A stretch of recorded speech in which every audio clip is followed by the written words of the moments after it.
సర్కారోళ్ళ ఆత్రం చూస్తుంటే సర్పంచ్ ఎలక్షన్లు జప్పున్న అచ్చతట్టున్నాయి. ఆఫీసర్లకు ఆల్రెడీ ట్రైనింగ్ నడుస్తుంది. ఓ వారం రోజుల్లో మొత్తం ఒడగొడతారట. అటెండ్ కార్డ్ నోటిఫికేషన్ వస్తుందని కొందరు చెప్తున్న మాట. లేలే మార్చి నెలలో రావచ్చు అనేది ఇంకా కొందరి ముచ్చట. 4 రోజులు అటో ఇటో గాని బీసీలకైతే 100కి 42 సీట్లు ఇవ్వాల్సిందని రచ్చైతుంది.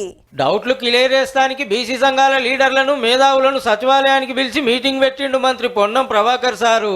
తొండి రిపోర్టు బీసీల బలగం తక్కువ చూపించిండ్రని మొన్న కాగితాలు చింపేసిన లీడర్లు గిన చాలా మందే వచ్చిండ్రు. సర్వే ఎట్లా జరిగింది, ఎంత మందిని పెట్టి చేపించింది, ఏం వివరాలు అడిగింది, ఎందరు చెప్పింది, ఏమని చెప్పింది వివరంగా చెప్పిండు.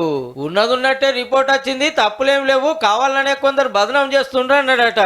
బీసీలు 100కి 46 మంది, మైనార్టీలు ఉన్న బీసీలు 10 మందిని కలిపితే 100కి 56 మంది అయితాండ్రు. 10 ఏళ్ల కిందట సర్వేలో 51 మంది ఉన్నారని చెప్పుకొచ్చిండట సారు. వీళ్ళకు ఉన్న డౌట్లు గిన అడిగిండ్రట. వచ్చే ఎంపీటీసీ జెడ్పీటీసీ ఎలక్షన్ లో 100కి 42 టికెట్లు బీసీలకు పక్కా ఇస్తామని మాట ఇచ్చిండట మంత్రి. మొన్న అసెంబ్లీలో చెప్పిండ్రు, మంత్రులు విలేకరుల మీటింగ్ పెట్టి చెప్పిండ్రు, ఇలా బీసీ సంఘాలను సచివాలయానికి పిలిచి చెప్పిండ్రు.